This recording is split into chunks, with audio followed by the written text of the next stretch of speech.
Thank you. The next item of business today is consideration of Business Motion 4474 in the name of Joe Fitzpatrick on behalf of the Parliamentary Bureau, setting out a revised business programme for today. And I would ask any member who wishes to speak against the motion to press their request to speak button now. And Monica Lennon has asked to speak. I'll call Monica Lennon. I am taking the unusual step of speaking against the business motion.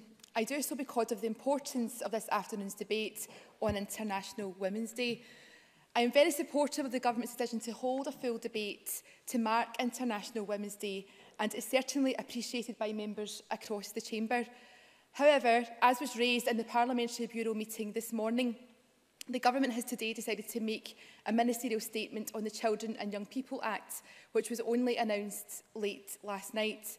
This has delayed in the debate on International Women's Day, being delayed, cut by 20 minutes, and it will not conclude until 5:30 this evening, half an hour later than planned. Labour did not move against the conclusion time in the Parliamentary Bureau meeting this morning, so as to ensure the debate wasn't shortened further. But the irony of changing the time cannot be lost on this chamber. What kind of message does it send to women who have cared responsibilities when our own Parliament decides to delay a debate on this very issue? Presiding Officer, Labour would like to put it on record that we believe the ministerial statement on the Children and Young People's Act, if it had to be delivered today at all, should have been scheduled for after the debate to mark International Women's Day. A Parliament truly committed to eradicating gender equality wouldn't operate like this. Thank you. Colin, Joe Fitzpatrick. Actually, Mr Fitzpatrick, could you also move the motion, because I should have asked you earlier? Sorry, in moving the motion, I think this is a very important debate that we're having this afternoon. All debates we have in this Parliament are very important. This is the first time that I think there has been a full government debate on International Women's Day in this Parliament. So I'm very proud to support the proposal to move decision time to 5:30 to ensure that we protect the time of that debate, have that debate, and I move on behalf of the Parliamentary Bureau. So the question is that motion 4474 in the name of Joe Fitzpatrick be agreed. Are we all agreed? We're not agreed, therefore we will move to a vote, and we'll have to have a 5-minute suspension while we call members to the chamber for a vote.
Okay, colleague. Order, colleagues. Order, colleagues. The reason that there was a suspension is that a member has moved against the business motion. Therefore, I'm now going to put the question to the Chamber. The question is that business motion number 4474 in the name of Joe Fitzpatrick be agreed. Are we all agreed? Yes. We're not agreed. We'll move to vote and members may cast their votes now.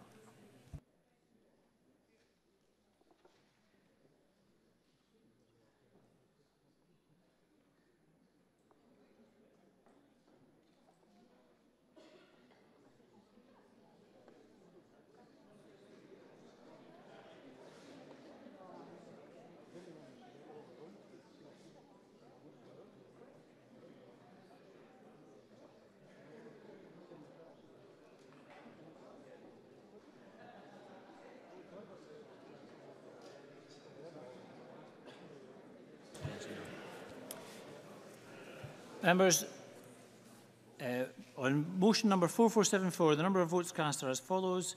There were 79 votes yes, 0 votes no, 16 abstentions. The motion is therefore agreed. The motion is therefore agreed, members. And the next... Oh, my goodness. Point of order, Elaine Smith. Sorry, point of order, Elaine Smith. Thank you, Presiding Officer. I wonder if, under our standing orders, there's any way that you, as the Presiding Officer, can look at statements being introduced at very short notice to this Parliament, unless they are matters of extreme urgency and taking away time from important debates. I happen to believe... Order. Let the member make her point, please. I happen to believe that the International Women's Day, brought forward by the first time by this government for debate in this chamber in government time, is an extremely important debate, and I don't think the cries of derision from the chamber, from the SNP benches, do that any justice. So I would be grateful for your consideration of this matter, Presiding Officer. Can I assure the member and other members present that this matter, the very point raised by Elaine Smith, was discussed at the Parliamentary Bureau this morning, and I'm sure will be discussed again. Can we now move on to the next item of business, which is topical questions?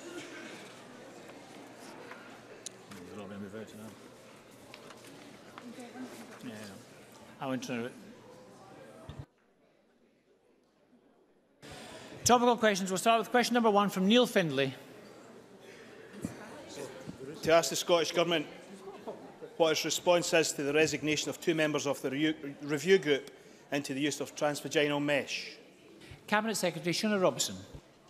Well, this is a complex issue, and the review has had to carefully consider a wide range of evidence and views. I am aware and concerned about the resignation of 2 of the review's members, and I hope to meet with them soon to hear their concerns directly. In addition, I plan to meet separately with the chair of the review so that I can discuss these matters with her. I've asked that the Chief Medical Officer attends both meetings. I should say, put on record, I'm grateful to all members involved for their expertise and considerable efforts over the years. The independent review continues its work to produce its final report, and we expect them to publish it this spring. Neil Findlay. Elaine Holmes and Olive McElroy are 2 of the bravest and most honest women I know.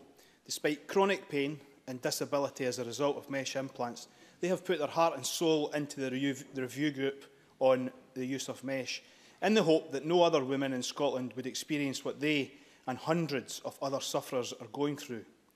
They wrote to the review group and copied in the Cabinet Secretary weeks ago, raising concerns, and have received no reply. Olive and Elaine resigned from the review at the weekend because 1, secret meetings have been taking place for the last 10 months from which they were excluded. 2, the draft report they signed up to in October 2015 has been fundamentally rewritten and overturned. 3, key information has been removed from the report. 4, critical new evidence has been omitted. And 5, there is no mention whatsoever of the reclassification of mesh by the European Union. Does the Cabinet Secretary agree that in light of these concerns and many, many, many more, that this review has been completely compromised? And does she agree with Elaine and Olive that it can be no longer regarded as an independent review? Cabinet Secretary. Well, I mean, first of all, just to put on record my thanks to Olive McElroy and Elaine Holmes. I've met with them on a number of occasions and they have worked very, very hard to raise this issue and have achieved a great deal, not only in terms of the patient helpline, for example, that was established, was in no small part due to their campaigning, and also, of course, the fact that the Chief Medical Officer has written to health boards back in 2014 requesting that they suspend the procedures pending the independent review's final report, and indeed has recently written to every health board seeking assurances that fully informed consent is being sought in every case where the procedure is carried out. It's down to the efforts of Olive McElroy and Elaine Holmes that these matters have come about and these issues have been taken forward. In terms of the review group and the report, Neil Findlay will know, of course, that these are independent from government. They are dealing with a range of complex issues, and since the interim report was published, there has been additional evidence and reports put into the public domain, which I think we would all accept the final report would take account of. So I think it's not surprising that some changes have been made. However, having said that, some of the issues that Neil Findlay has raised around some of the accusations and concerns that have been raised is the very reason that I'll be meeting with Olive McElroy and Elaine Holmes to hear directly from them about their concerns about the process. Going forward, none of us have seen this report. I haven't seen the report, and I think I would want to reserve judgment to see the report once it is published. But I want to assure Neil Findlay and others that I will listen very, very carefully indeed to the concerns raised by Olive McElroy and Elaine Holmes. Neil Findlay. I hope that as someone who supported the Mesh women throughout this process, that I will be able to come along to that meeting with the Cabinet Secretary when it happens. Mesh is a global scandal. It's one of the biggest class actions in Australian history. Over 100,000 cases are in the US courts, with individual claims going into tens of millions of pounds. And in Scotland, it will be the biggest ever action against our NHS, with currently 400 cases lodged. Mesh is permanent, difficult to remove, and when it goes wrong, it is devastating. So why on earth would any independent review fail to consider all up-to-date information, whether that research is pro or anti-Mesh? Cabinet Secretary. Well, none of us have seen the report, so I don't think we know whether or not the report has considered all of that information. But the reason I'm meeting with Olive McElroy and Elaine Holmes is to hear their concerns about those issues. But also the reason I'm meeting with the Chair is to ask and address some of these issues with her also. In terms of meeting with Neil Findlay, I'm happy to meet with Neil Findlay also to discuss these issues, and indeed any other member who wishes to. What is important is once the final report is published, is what then comes from that report in terms of guidance to clinicians, and of course the Chief Medical Officer will be a very key person involved in that, which is why I want her involved in the meetings that I'll be undertaking with Elaine Holmes and Olive McElroy, and also with the chair of the review group, because I want to, where I can, reassure Olive McElroy and Elaine Holmes that the action that will flow, in addition to the action already taken, I want them to be involved in that, and that is something I will discuss with them when I meet with them. Jackson Carlo. Thank you. Can I concur with everything Neil Findlay has said? Elaine Holmes is a constituent of mine. Indeed, she was my local hero at the opening of Parliament last year. The campaign she and Olive McElroy have led through the Petitions Committee in this Parliament has been quite exemplary in view of the tremendous pain and suffering they've gone through, and which they continue to represent on behalf of thousands of women across Scotland. Only a few weeks ago, the First Minister gave me a categoric assurance that there would be no interference and no whitewash. And yet I have, since the lady's resignation, been contacted from elsewhere within the review group by others who are astonished at the wholesale removal of certain chapters from this report. Cabinet Secretary, the eyes of the world are on Scotland. We are the only government, the only country undertaking a fundamental review into this procedure. And I really have to hope and believe that this report will give justice to the women concerned and will truly still be independent, because fundamental questions are currently being asked as to whether we can have confidence in that. Cabinet Secretary. Well, can I say to Jackson Carlow, first of all, as I said in response to Neil Findlay, I absolutely recognise the efforts of Olive McElroy and Elaine Holmes. And in answer to Neil Findlay, I outlined some of the actions that they have already secured because of their campaign and some of the assurances that the Chief Medical Officer and myself gave to the committee on the back of their evidence and their campaign, and very practical things like the patient helpline that has been established and the Chief Medical Officer's letters to health boards have all really come on the back of the campaign that Olive McElroy and Elaine Holmes have undertaken. I want to pay tribute to them.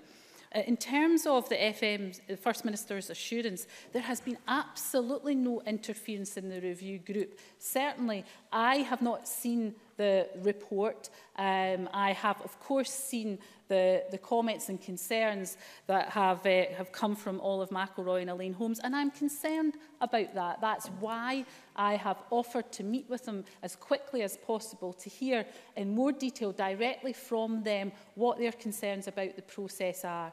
And as I said to Neil Findlay, what's important at the end of all of this is that whatever guidance is given to the NHS and to clinicians, we want to make sure that that is based on the most robust evidence. And of course, I would be really, really keen, as I said to Neil Findlay, to have the involvement of Olive McElroy and Elaine Holmes in taking that forward. I will discuss that with them in more detail when I meet with them.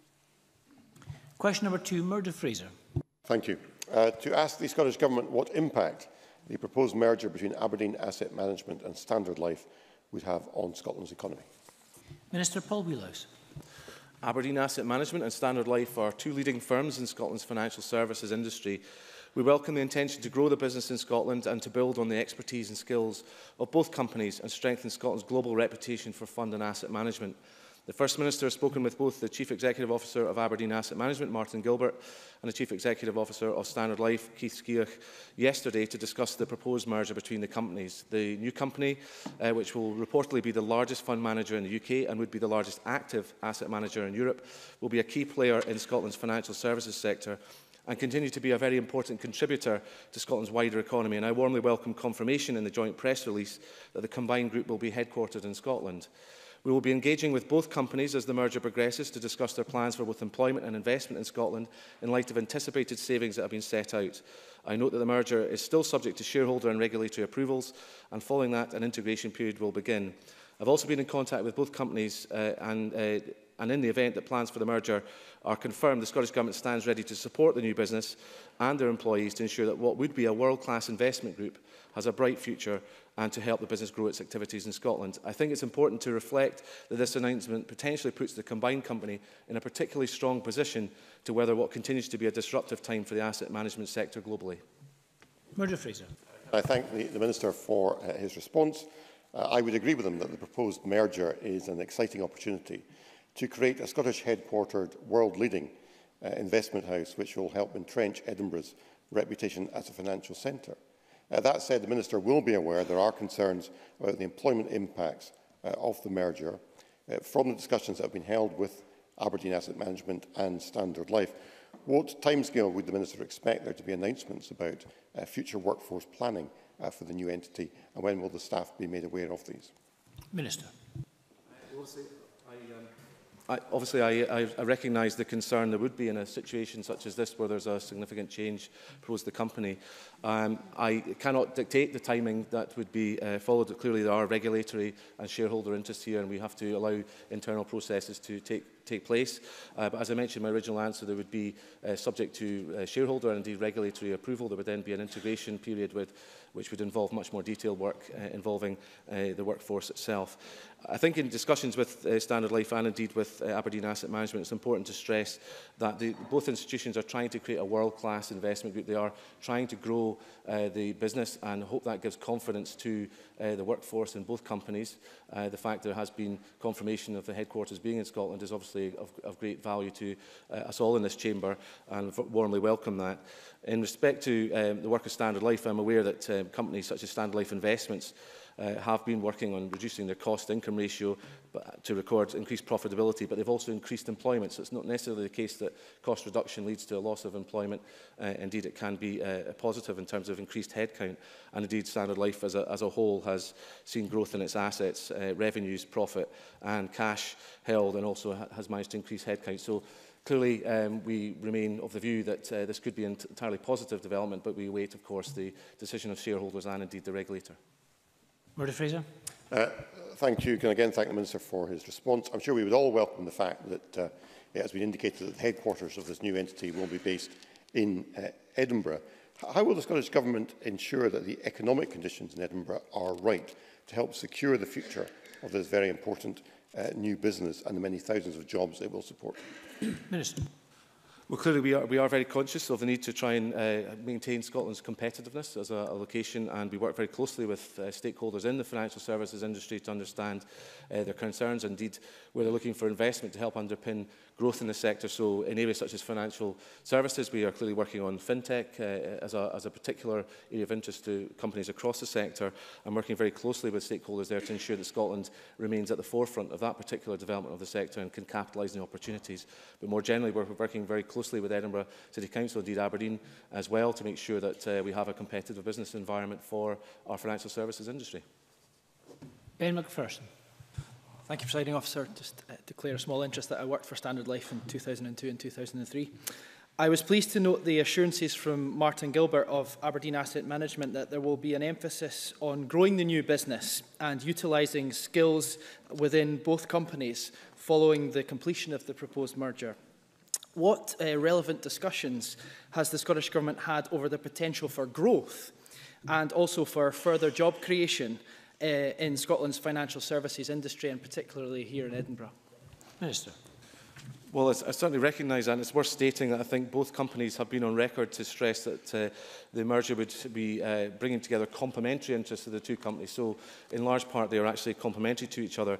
The Scottish Government is working very closely with the sector to promote Scotland as a centre of excellence in financial services, and indeed the Financial Services Advisory Board, in which the First Minister sits alongside myself and the Cabinet Secretary for the Economy, Keith Brown, is also a really important forum for us to engage with industry and make sure, in response also to Murdo Fraser's point, that the conditions for the industry are as good as they can be. Scotland is internationally recognised, we believe, as the most important UK financial centre outside London and the South East, and offers a breadth of services, including global custody, asset servicing, banking, investment management, corporate finance, general life assurance and pensions. And so we have a broad-based financial sector. It's not all locked in one particular aspect or subsector, and the Scottish Government will continue to support the financial services industry in maintaining its real strength and adapting to change. As I said in my original answer, I believe this merger potentially could create a new business which is world-class and will be able to be resilient in the face of what can be quite challenging conditions for the financial services industry globally, and that indeed it will help perhaps the company to capitalise on any new opportunities that are presented by developments in areas like fintech. Daniel Johnson. Thank you, Presiding Officer. Can I echo the previous speaker's comments about the focus on jobs and growth and welcoming the prospect of the new merged entity? The Minister is right to point out that this happens within a context of challenge. Indeed, I was at a recent visit, I was being told that Standard Life alone has hundreds of thousands of customers in Germany, and therefore passporting rights and maintaining access to those customers in Europe remains vitally important. Can the Minister provide a description of what representations they've made both the UK Government and also the European Commission about maintaining full passporting rights, which are required for these retail customers, over and above simple equivalence arrangements? Minister. Well, I certainly recognise the importance of the issue of passporting. It's something that my colleague Michael Russell has has been taking forward in his discussions with UK ministers around the implications of Brexit for the financial services industry. It's worth stressing that Edinburgh, of course, which Mr Johnson represents, is an area with about 26% of employment in the financial services industry, so I'm sure it will be of great import to both Mr Johnson and indeed Mr Macpherson and other members representing Edinburgh. The sector is clearly very important to Scotland as a whole. Its direct contribution to our economy can't be overstated. And now that the UK Government has made clear its intent to leave the single market, it's essential, we believe, that the UK Government sets out exactly how it intends to protect the financial services industry and indeed Scotland in the forthcoming negotiations. The Scottish Government will explore differential options, as I'm sure the member knows, in terms of the options for Scotland, as considering all possible steps to ensure Scotland's continuing relationship with the EU, including seeking an agreement that will ensure Scotland retains single market membership, even if the rest of the UK leaves. But we clearly are very keen to ensure we engage with UK ministers, make sure they understand the importance of it. I've met with Lord Price as well in my own context to stress the importance of financial services to Scotland, and will continue to do so. Thank you very much. That concludes topical questions. And our next item of business is a statement by John Swinney on information sharing provisions in relation to Part 4 and Part 5 of the Children and Young People Scotland Act 2014. The Cabinet Secretary will take questions at the end of his statement.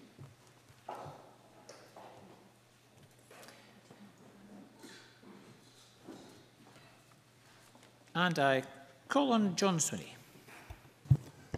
Presiding Officer, improving the lives of all of our children, young people and their families is something that members of this Parliament have been working together to achieve for many years. Getting it right for every child has been the national approach in Scotland to improving outcomes and supporting the well-being of our children and young people since 2006. Its core premise of offering the right help at the right time from the right people was supported by all parties then, and I still believe now.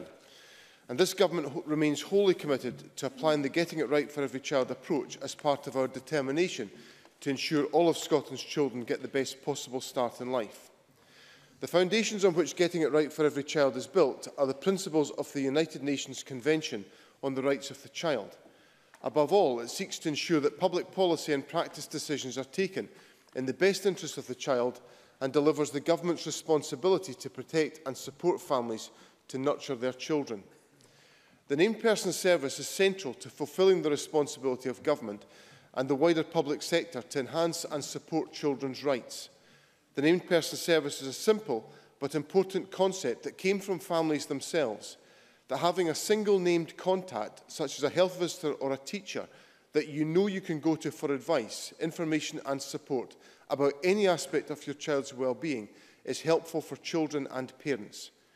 And for practitioners, having that same clear point of contact at the core of a team of professionals and services around a child enables agencies and individuals to work more effectively together to better support, safeguard and promote the well-being of children and young people. It makes available access to early support for all families because although it can be clear in some circumstances that help may be required, it is impossible in all cases to predict if or when a family or a child might need extra help. Whether families are faced with difficulties posed by the debilitating cycle of deprivation, an unexpected diagnosis of a disability, a breakdown of family relationships or other challenges when circumstances change, there are clearly times when children, young people and their families benefit from a clear point of contact for information and support to help them navigate the system and to get the help that they need. Presiding Officer, as I made clear in my statement to Parliament in September, this Government remains absolutely committed to the named person service as a way to support children and their families. On the 28th of July last year, the Supreme Court ruled definitively that the intention of providing a named person for every child to promote and safeguard their well-being was unquestionably legitimate and benign. The judgment itself did not require current policy to change and did not relate to current practice under Getting It Right for Every Child.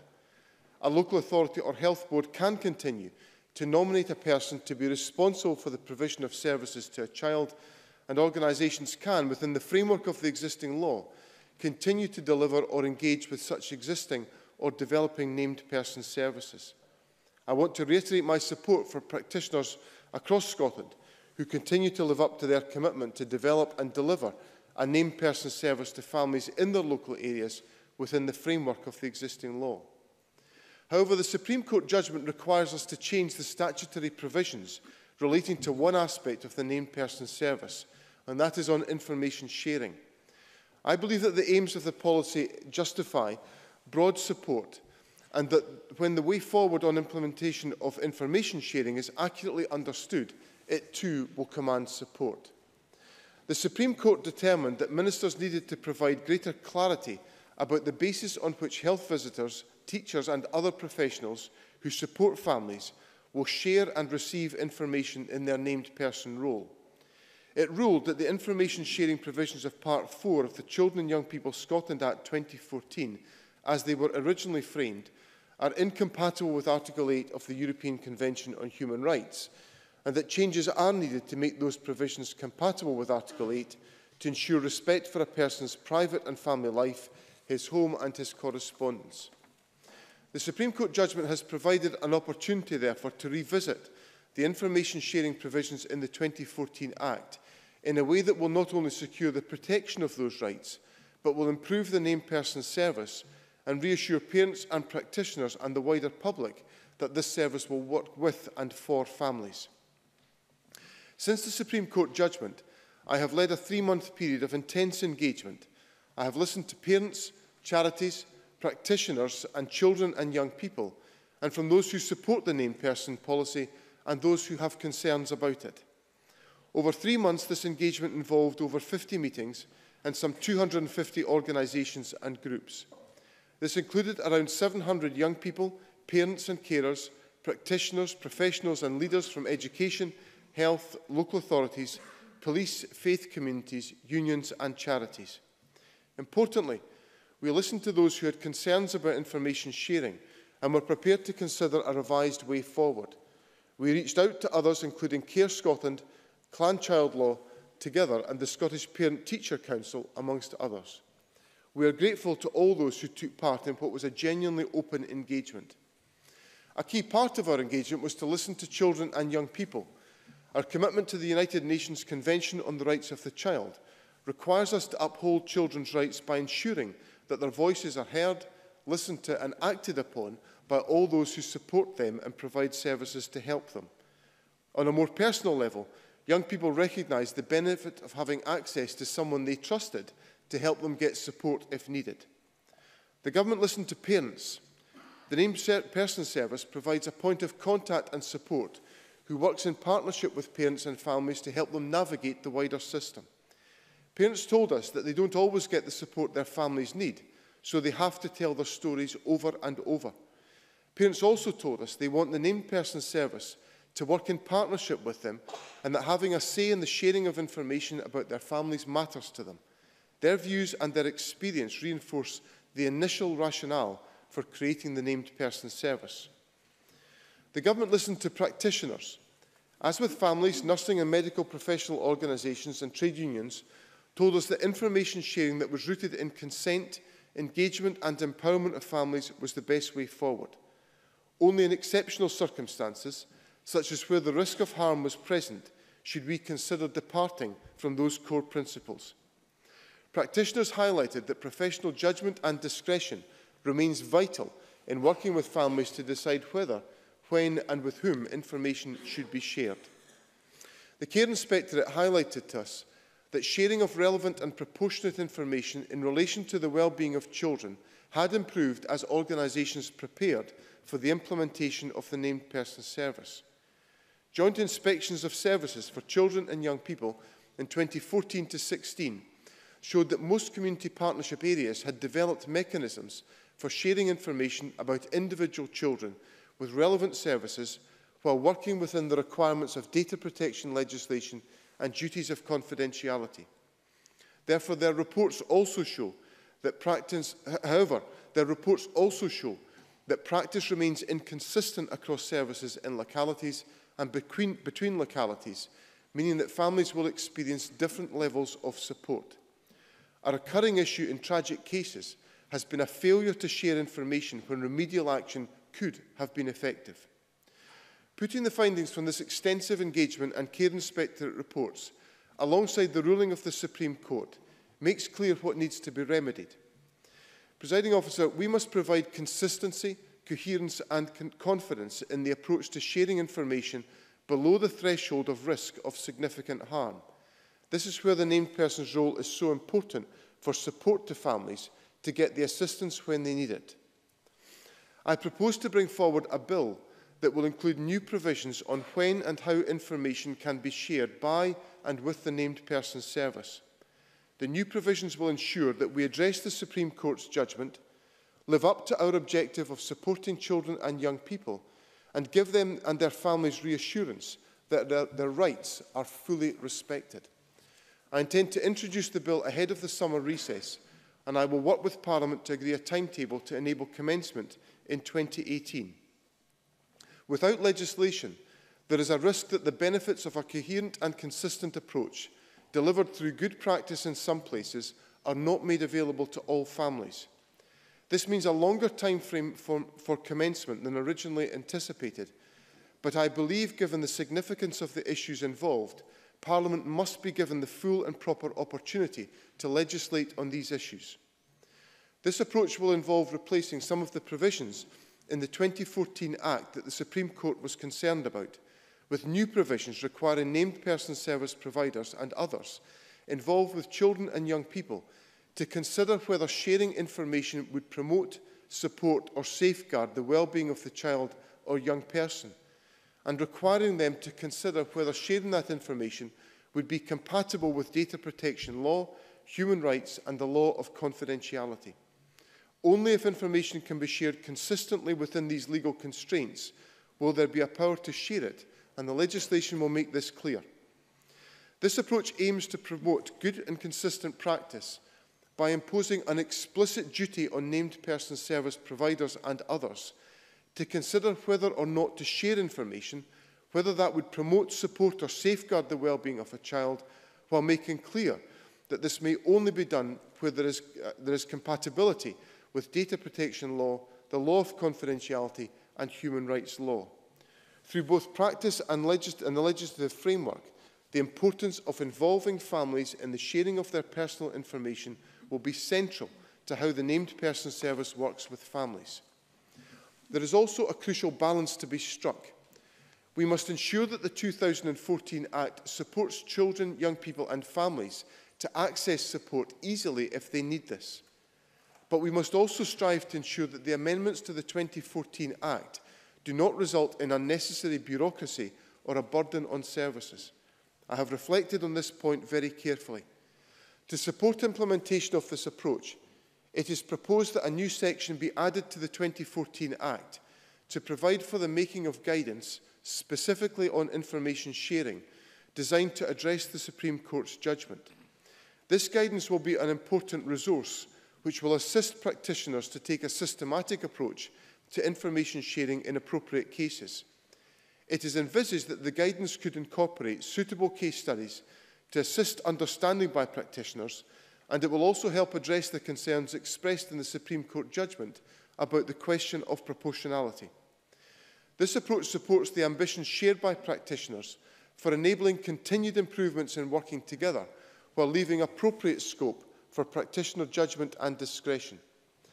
I would intend that draft guidance will be presented to Parliament as early as possible during the bill's passage. I am aiming for a draft to be available at the same time as the introduction of the bill ahead of the summer recess. This government will also work with practitioners and organisations to enable them to implement the new legislation. We will work with key partners to develop and deliver national training and capability building programmes to ensure that proportionate information sharing that works for and with families is the norm.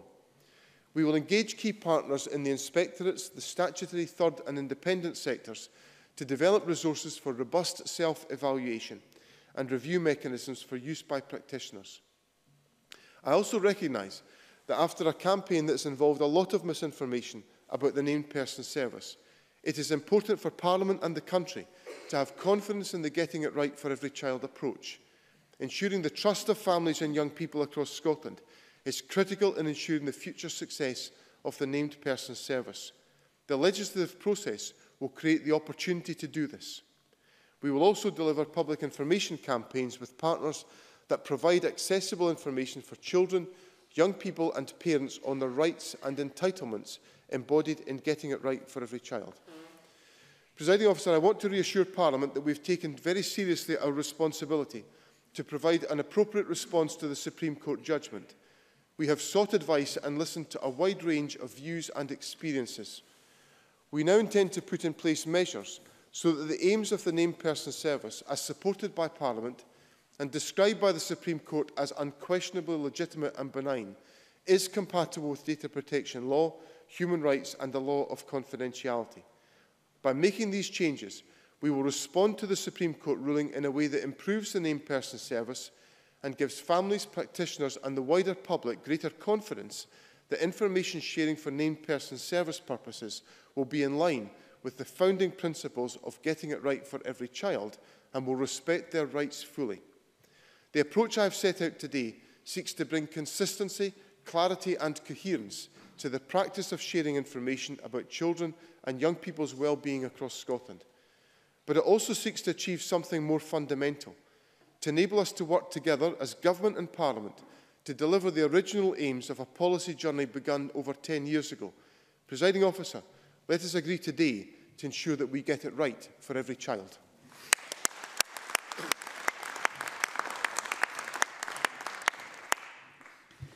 Thank you. There now comes the opportunity to put questions. I would ask any member or invite members to press their request to speak button if they wish to do so. And I call Liz Smith. Thank you, and can I thank the Cabinet Secretary for prior sight.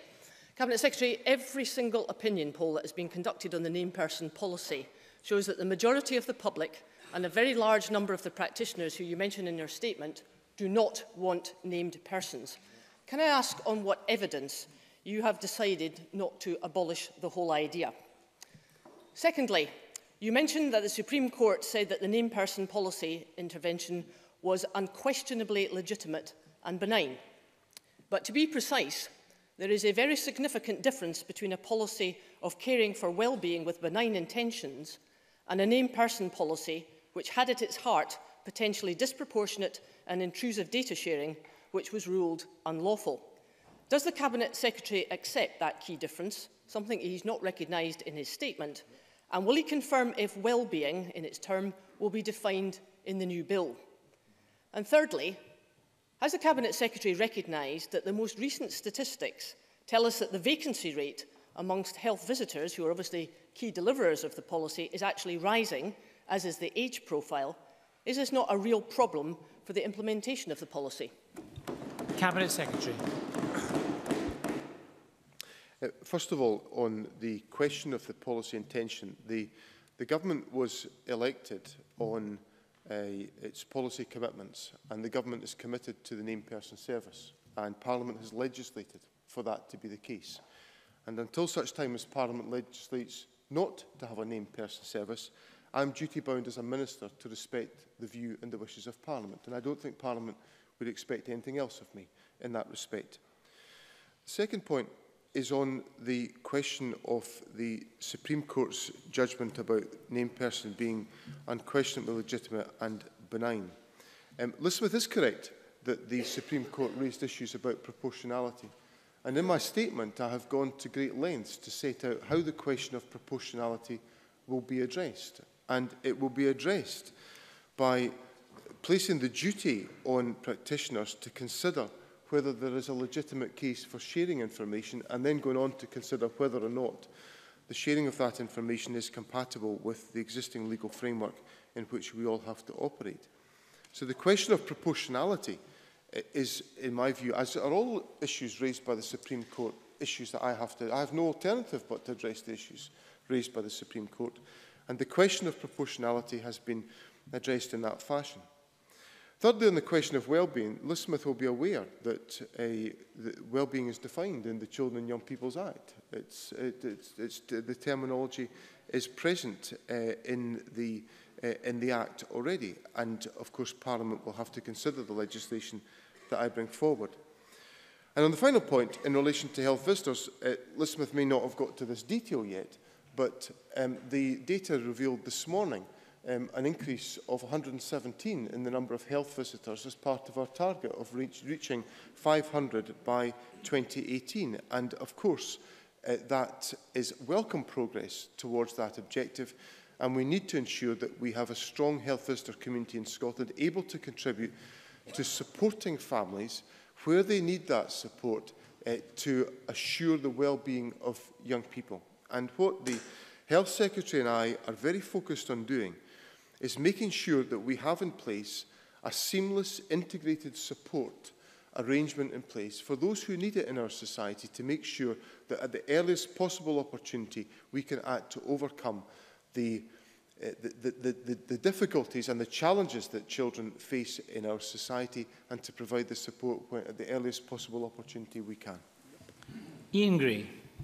Thank you, Presiding Officer, and my thanks to the Deputy First Minister for early sight of his statement. The Deputy First Minister talked towards the end of his statement of misinformation about the named person service, and acknowledged, I think, the consequent loss of trust amongst parents and practitioners in the policy. He knows that we have long argued that one of the elements which allows some of these misrepresentations to gain credence is the inclusion of 16 and 17-year-olds in the named person scheme. Can I ask him once again to consider using the legislative process on which he is now embarked to remove 16 and 17-year-olds from the scope of the legislation in order to help re-establish the credibility of the policy? Cabinet Secretary. I'm grateful to Mr Gray for his remarks, and obviously I'm familiar with his long expressed view on the question of 16 and 17-year-olds. When I came to Parliament in September, I set out to Mr Gray the origins of the thinking why 16 and 17-year-olds were included, and the origins of that are the United Nations Convention on the Rights of the Child, which defines a child as a young person up until the age of 18. And the government is trying in a whole variety of different ways, and the Minister for Early Years and Childcare set out information just a few weeks ago on the steps the government is taking in another and different area of policy on the minimum age of criminal responsibility to fulfil our obligations in relation to the UNCRC. So the issue that Mr Gray raises is not an easy issue for us to resolve against the backdrop of that policy framework. And I also rehearsed to Mr Gray in September the fact that a sizable proportion of calls to our helplines, to Childline, from vulnerable young people can be from 16 and 17-year-olds, and I think there is an important and illustrative lesson for us in that. The question of removing 16 and 17-year-olds from the named person legislation does not form part of my current proposals, but obviously Parliament is going to embark on a legislative process, and it will be up to Parliament to consider these questions. I'm now going to call a number of speakers. The opening speakers get slightly longer questions from now on, very brief questions and equally succinct answers, Minister. James Dornan, to be followed by Adam Tompkins. Thank you very much, Presiding Officer. Cabinet Secretary, I think it might be worthwhile reminding the Parliament and the named person service has the backing of Parliament, local authorities and the major child welfare organisations.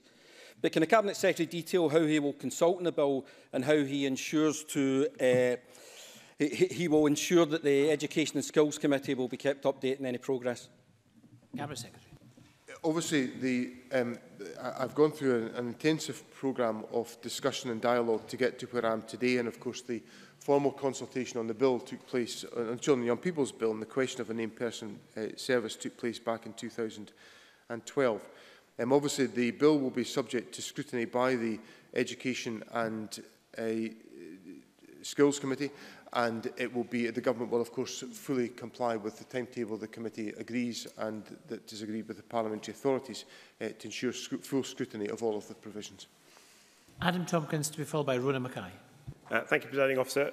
Will named persons under the Deputy First Minister's amendments be able to share information about children without their consent or without the consent of their parents, only where it is necessary in order to safeguard the children's welfare?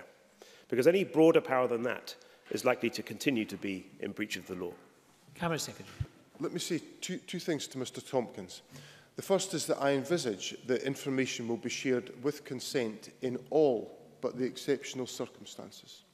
And the exceptional circumstances I would consider would be exceptional circumstances provided for by the DPA law, human rights law, and the law of confidentiality.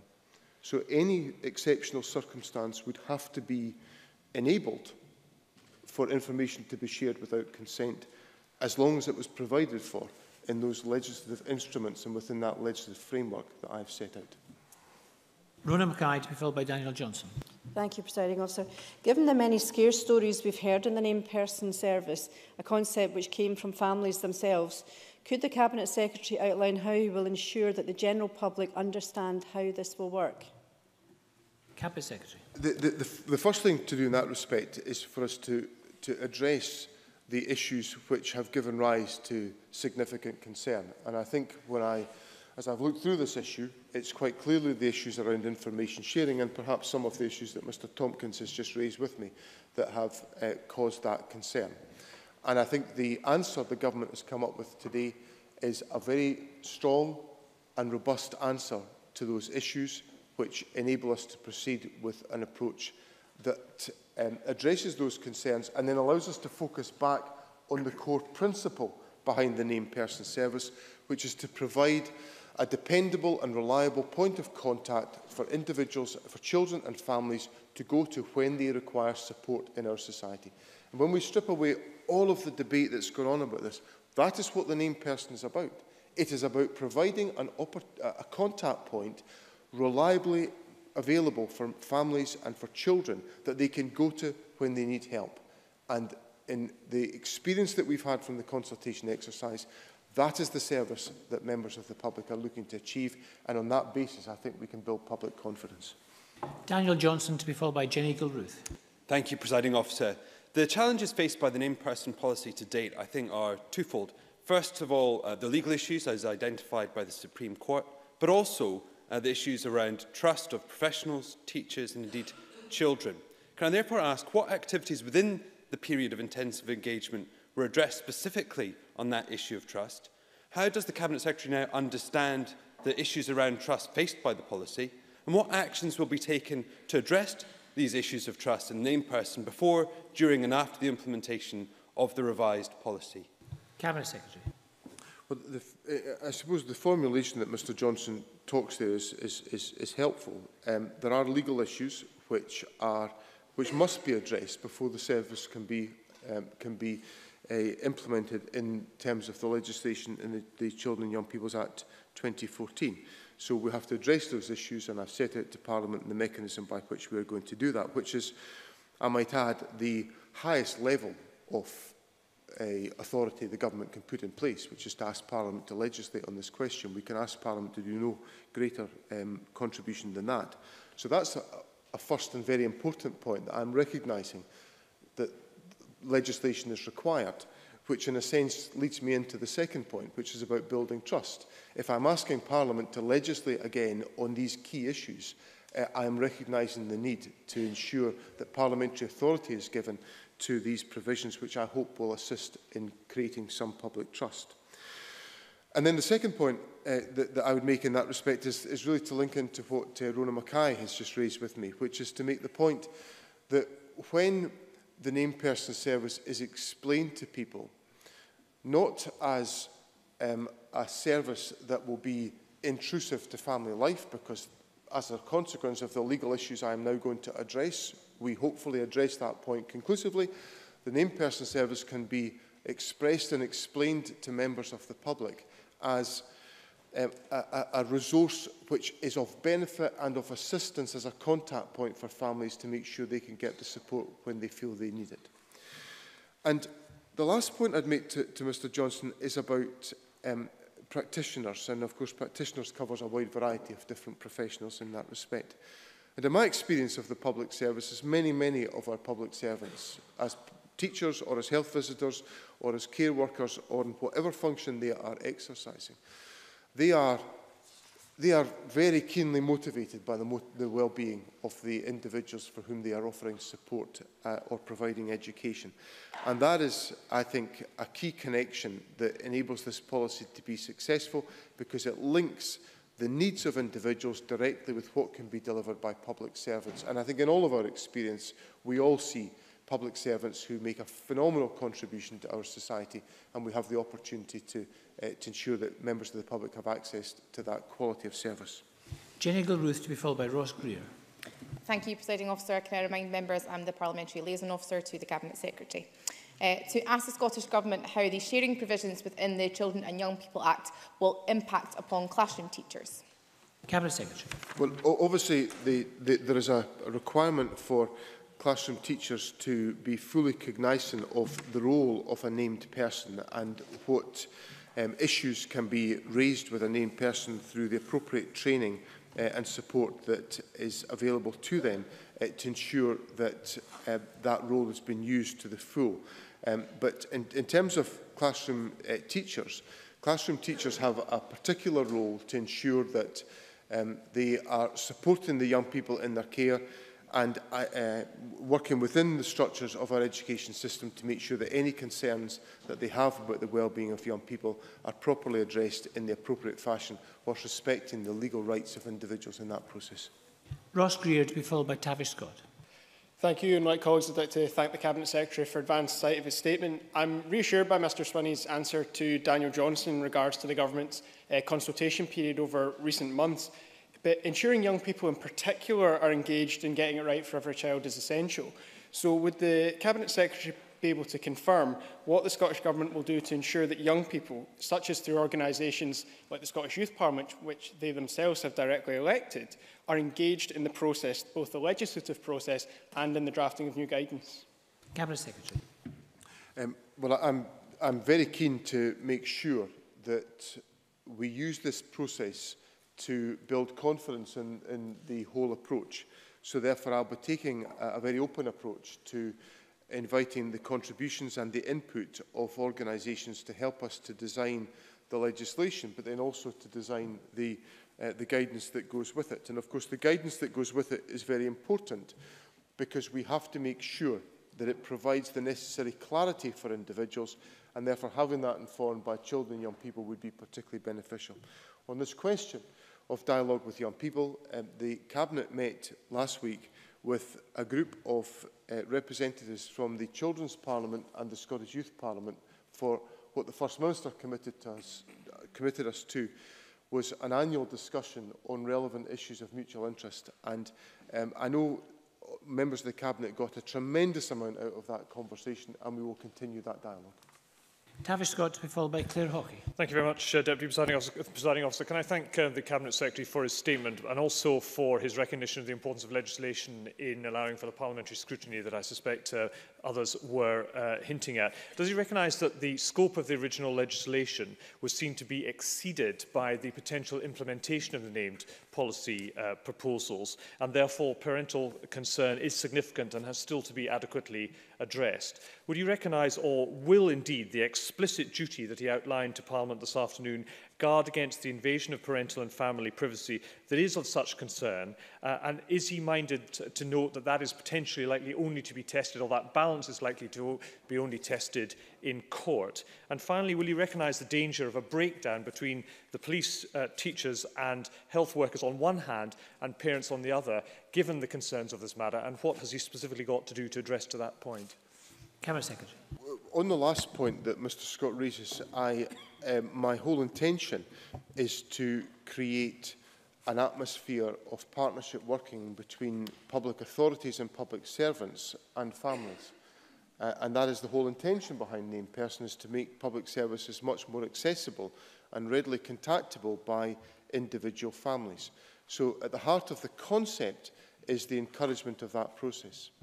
The second point I would make is that I think anyone looking at my statement will, I hope, come to the conclusion that I have recognised the importance of clarifying the issue of consent around the sharing of information. And my answer to Mr Tompkins was that information will be shared with consent in all but the exceptional circumstances. And I hope that goes a long way to addressing the issues that I know underpin the question that Mr Scott has raised with me.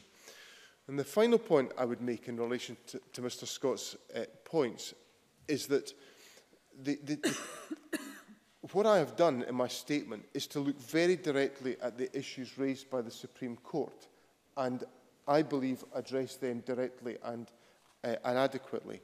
And that is by recognising that if information is to be shared, then there would have to be consideration given of whether the legal authority enabled that to happen. And if that was done, that would protect the rights that Mr Scott legitimately raises with me today. So the framework that has been put in place is designed to provide that absolute clarity around the sharing of information to protect those very rights that are at the heart of Mr Scott's question and which, frankly, underpin the Supreme Court judgment which I have to address. Claire Hockey, to be followed by Ross Thompson. Thank you, Presiding Officer. Can the Cabinet Secretary outline if there will be any additional resources for named person service providers to support the implementation of these changes? Cabinet Secretary. The Government has already made resources available for the implementation. We made that allocation to local authorities during 2016-17. Obviously, we'll look at the specific issues that are required in relation to raising awareness on these questions to make sure that practitioners are fully supported in taking forward the important work they have to take in this respect. Ross Thompson, to be followed by Monica Lennon. Thank you, Presiding Officer, and I remind members of my register of interest as a serving Aberdeen City Councillor. Is the Cabinet Secretary aware of the survey responses provided by a sample of heads of senior school guidance in 29 Highland Region schools, in which was shared with Bill Alexander, which makes plain the extent of the concern amongst practitioners about the named person policy? 70% strongly agree that named person has caused them greater stress. Over 80% are concerned at the impact of named person legislation, which is 4 in 5 teachers.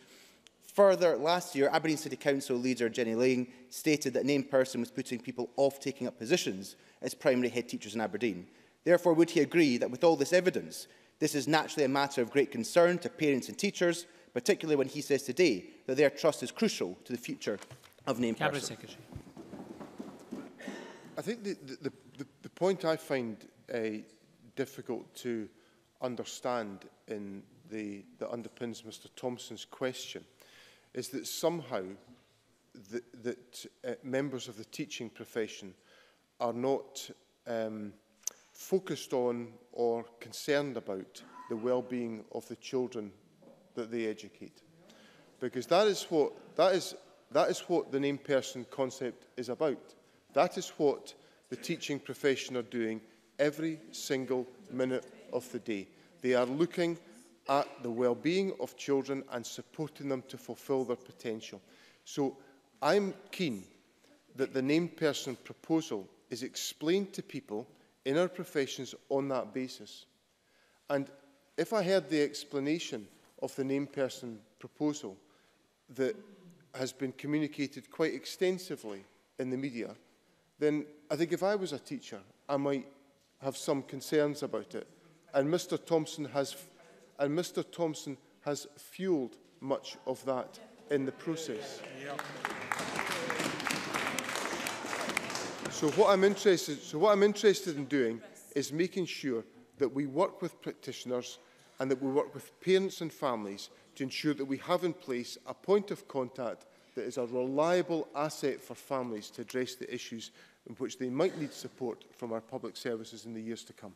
Monica Lennon, to be followed by Stuart McMillan. Thank you, Presiding Officer. I want to pick up on the very legitimate question that Claire Hockey asked about resources. It wouldn't have escaped the Chamber's attention today that the front page of the Herald states very clearly that over £1 billion has been cut from local government in the past 5 years. So I think that in order to ensure that there are sufficient resources, we do need to get a more fulsome response from the Cabinet Secretary on that point. What could he say, given that we have these cuts in local government, that there will be adequate resources to make sure that this policy does work? Cabinet Secretary. I'd point out to Monica Lennon that in the most recent data that was available about local authority spend, there was an increase in resources being allocated to education and children's services.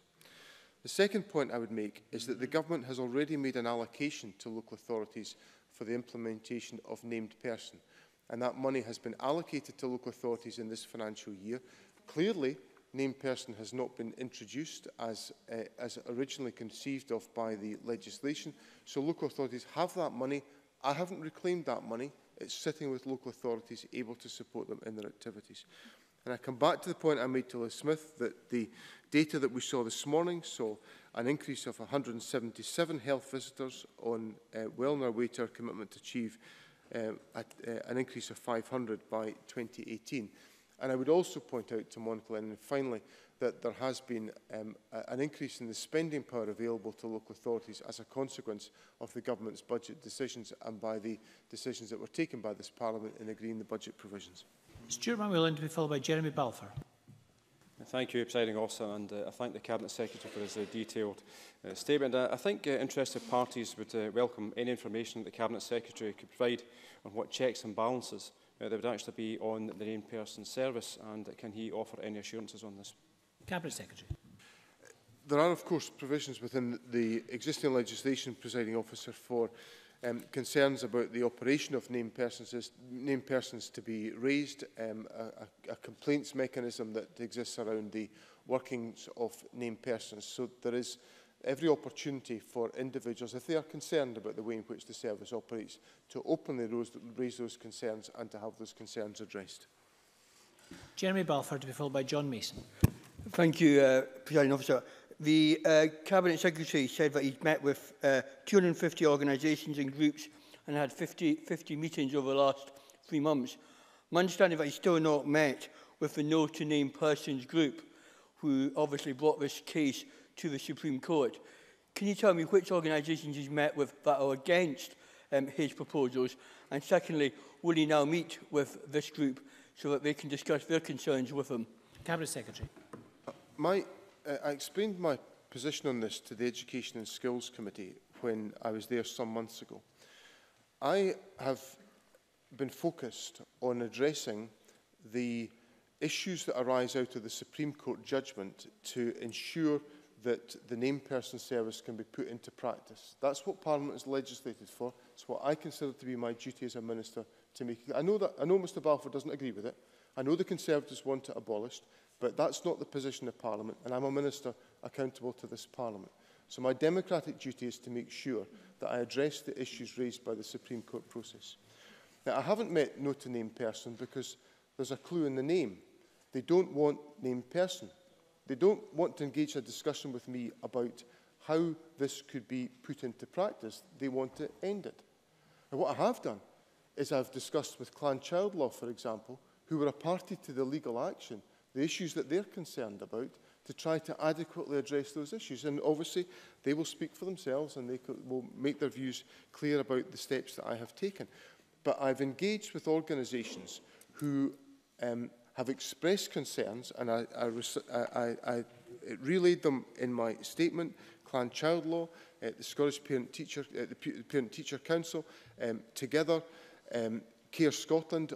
These organisations had concerns about named person, and we have engaged with them to try to address those concerns.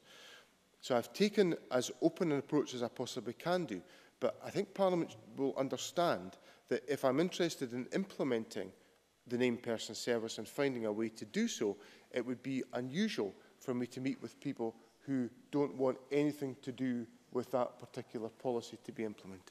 John Mason to be followed by John Scott.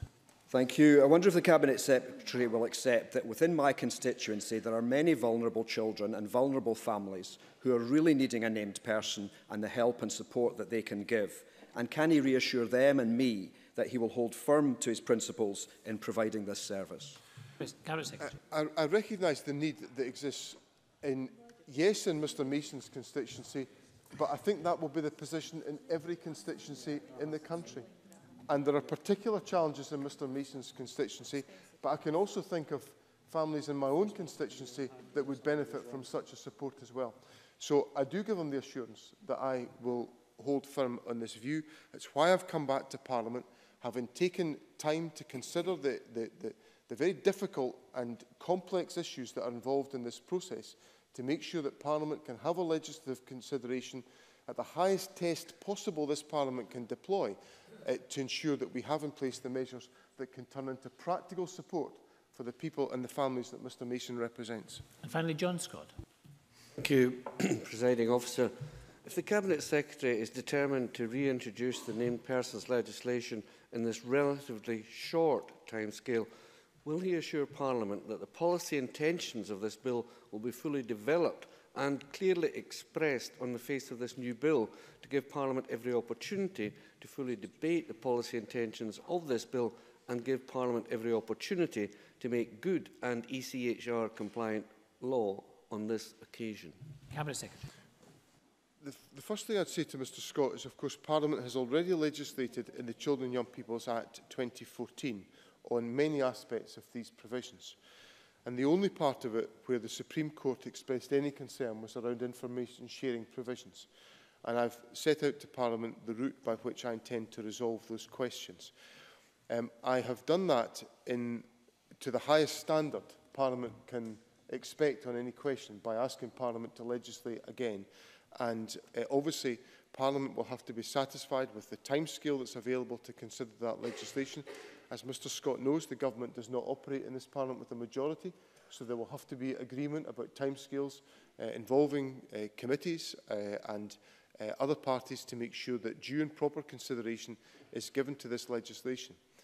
But, you know, there is often criticism levelled at ministers who take appropriate and adequate time to look at issues. And I have been criticised for taking as long as I have been taking to look at this issue.